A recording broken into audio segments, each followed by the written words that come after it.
প্ৰিয়সতীটো এইখনেই যে তেজত ৰিজৰ্ট।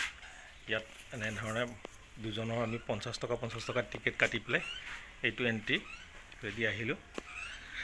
গতিকে আমি এতিয়া ভিতৰতো চাম, এনেকৈ এইফালেদি যাব পাৰি।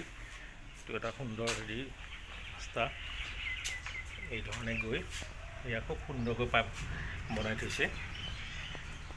এইটো হৈছে একদম এণ্ট্ৰি, এই ধৰণে ভিতৰলৈ সোমাই যাব লাগে। এইখন হৈছে তেজপুৰৰ পৰা কিছু দূৰত অৱস্থিত তেজত ৰিজৰ্ট। সতীৰ্থ ব্লকলৈ স্বাগতম জনাইছোঁ। এইখন হৈছে তেজপুৰৰ এখন ঠিক তেজপুৰ ইউনিভাৰ্চিটিৰ কাষতে অৱস্থিত এখন ৰিজৰ্ট, নাম তেজত ৰিজৰ্ট। তেজত যি ৰিজৰ্টখন চাইছোঁ খুব সুন্দৰ। এইটো এণ্ট্ৰেঞ্চ সোমাই অহা। ইয়াত বাচ্চাবিলাকৰ খেলাৰ কাৰণে যথেষ্ট বস্তু, খেলনাৰ আছে, জোলনা আছে, এই ধৰণে খেলনাৰ সামগ্ৰী আছে। বাচ্চাসকলক লৈ আহিলে ইয়াত খেল ধেমালিৰ কাৰণে খুবেই সুন্দৰ ঠাই। যথেষ্ট সময় সুন্দৰকৈ উপভোগ কৰিব পাৰি।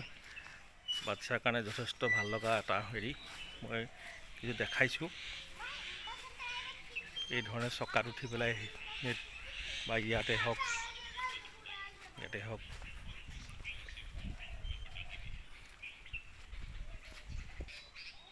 যথেষ্ট ভাল লাগিছে এই ৰিজৰ্টখন। তেজপুৰৰ ইউনিভাৰ্চিটিৰ ৰোডেদি আহি ঠিক পৰুৱা চাৰিআলিৰ পৰাই ক'ব লাগিব, পৰুৱা চাৰিআলিৰ পৰা ইউনিভাৰ্চিটিৰ ৰোডেদি আহি লিচু বাগান পাব। লিচু বাগানৰ সমীপত এইখন ৰিজৰ্ট। টাউনৰ পৰা মোটামুটি 3-3.5 কিলোমিটাৰমান সোমাই আহিব লাগে পৰুৱা চাৰিআলিৰ পৰা। খুব সুন্দৰ এক পৰিৱেশ।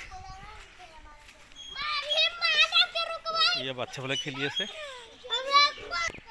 কিছু দূৰত কটেজবিলাকো আছে, কটেজবিলাকো দেখাম বাৰু। এয়া ফটো পইণ্ট সুন্দৰকৈ একদম সুন্দৰকৈ বনাই থৈছে। এইটো ফটো উঠিবৰ কাৰণে খুবেই ভাল লাগিব। যথেষ্ট চাফ চিকুণ, আৰু সেই কিছু দূৰত ইয়াত কিটচেন ব্যৱস্থা আছে। ইয়াত সকলো ধৰণৰ খোৱা বোৱাৰ ব্যৱস্থাও আছে। এইবিলাক ৰাতিটো থকাৰ ব্যৱস্থা আছে। কটেজ খুব সুন্দৰকৈ শাৰীকৈ কটেজ আছে। ইয়াত কিছু দূৰত সেয়া টয়লেট আছে। খুব সুন্দৰকৈ কটেজবিলাক একদম ধুনীয়াকৈ ৰাখিছে। এটা কটেজ দেখাব চেষ্টা কৰিম। এই ধৰণে কটেজবিলাক এয়া লাইনকৈ আছে, ভাল লাগিছে। ধুনীয়া পৰিৱেশ এটা। ইয়াত আচলতে অৱসৰ বিনোদনৰ কাৰণে খুব সুন্দৰ জেগা, নিৰিবিলি জেগা, ভাল লাগিছে। তেজত ৰিজৰ্ট তেজপুৰত এখন খুব বেছি দিনৰ নহয়, এইখন খুব 4-5 বছৰমান হৈছে এষ্টাব্লিছ হোৱা মনে কয়। ভাল লাগিছে পৰিৱেশ দেখা পাইছোঁ ইয়াত। বা চিম্পুল কটেজো দেখিছোঁ, এনেকুৱাকৈ কটেজো ভাল লাগিছে দেখি। এই ধৰণৰ কটেজো আছে ইয়াত। এইবিলাক চিম্পুলৰ ভিতৰত পৰে, চিম্পুল এইবিলাক।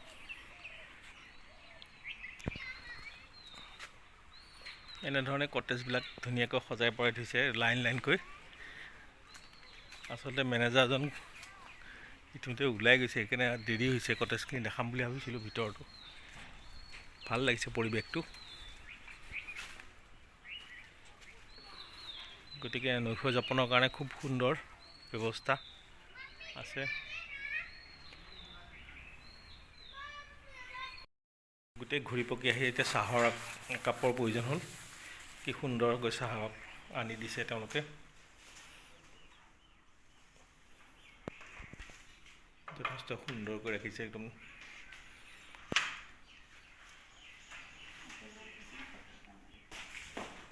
সদ্যহতে একাপ চাহ খাই লওঁ, পৰৱৰ্তী সময়ত দেখা যাব আৰু।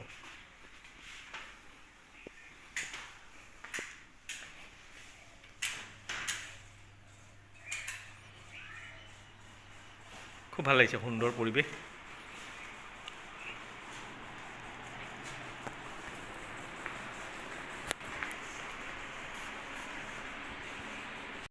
সুন্দৰ চাহকাপ যথেষ্ট ভাল হৈছে পকৰা,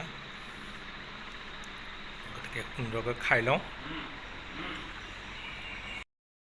প্ৰিয় সতীৰ্থ, এতিয়া আচলতে আমি কটেজৰ ভিতৰতো চাবলৈ গৈ আছোঁ।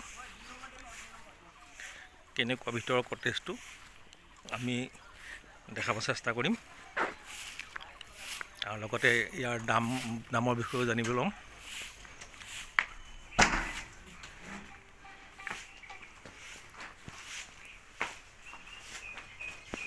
খুব সুন্দৰ লাগিছে ভিতৰটো, ডাবল বেডৰ এইটো কটেজ। এখন ড্ৰেছিং আইনাও আছে, আলমিৰা আছে, এটা লেট্ৰিন বাথৰুম, খুব সুন্দৰ, ভাল লাগিছে। টিভিও আছে এনেধৰণে, আৰু বিশেষকৈ বহিবৰ কাৰণে এটা চোফা আছে, ধুনীয়া এটা চোফা ছেট আছে, খুব ভাল লাগিছে দেই। কিন্তু আচলতে ফেনৰ ব্যৱস্থা আছে, কিন্তু AC হোৱা নাই এতিয়া, নতুন যিহেতুকে। চেষ্টা কৰিব গৰম দিনত AC লগাবলৈ এনেকুৱা। ইয়াৰ বিষয়ে জানিব বিচাৰোঁ, দামৰ বিষয়ে জানিব বিচাৰিম এতিয়া। তুমি এইটো তুমি মানে ইয়াত কৰ্মচাৰী ন? এইবিলাক কটেজৰ মূল্য কিমান বাৰু? 2500 টকা এক ৰাতি।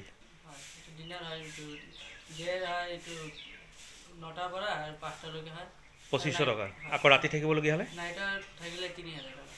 500 টকা বেছি। গতিকে প্ৰিয় সতীৰ্থ, আচলতে এইটো খুব সুন্দৰ লাগিছে ভিতৰটো। এক ৰাতি যি থাকিব যে, ইয়াত 3000 টকা দিব লাগিব, আৰু দিনটোৰ কাৰণে 2500 টকা। আৰু খুব মানে তাৰ ভিতৰত তোমালোকে কমপ্লিমেণ্টাৰী কিবা তোমাৰ চাহ পানী? এইটো হয়, কমপ্লিমেণ্টাৰী চাহ পোৱা যায়। চাহ দিয়া হয় ন? খুব ভাল লাগিছে। আৰু এটা কটেজ, এইটো অলপ কম দামী কটেজ এটা আছে বুলি কৈছে, তাকতো চাই দিওঁ। পৰৱৰ্তী কটেজটো চাবলৈ গৈ আছোঁ, এইটো কিছু দূৰত তাৰ পৰা অকণমান।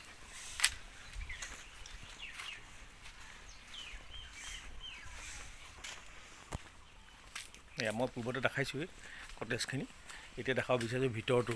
এইবিলাক খুব সুন্দৰকৈ শাৰীকৈ কটেজ দি থৈছে, আমি দেখাব বিচাৰিছোঁ। ইতিমধ্যে এইবিলাক বুকিং হৈ গৈছে, সেইকাৰণে বুকিং হোৱা কটেজ কাৰণে ভিতৰতো দেখাব পৰা নাযাব। ইতিমধ্যে এইবিলাকত মানে গেষ্ট আহিছে, গতিকে গেষ্ট থকাইলে তেওঁলোকক ডিষ্টাৰ্ব কৰাব, গতিকে ভিতৰতো চোৱা নহ'ল। পৰৱৰ্তী এটা দেখাব চেষ্টা কৰিম। এইটো আচলতে একদম প্ৰথমৰ কটেজ এইটো, এনেধৰণৰ।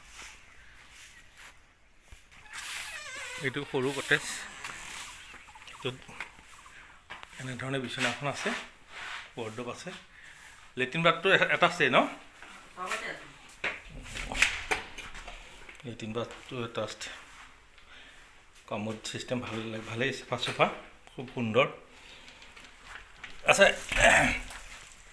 এই কটেজটোৰ তোমাৰ মূল্য কিমান?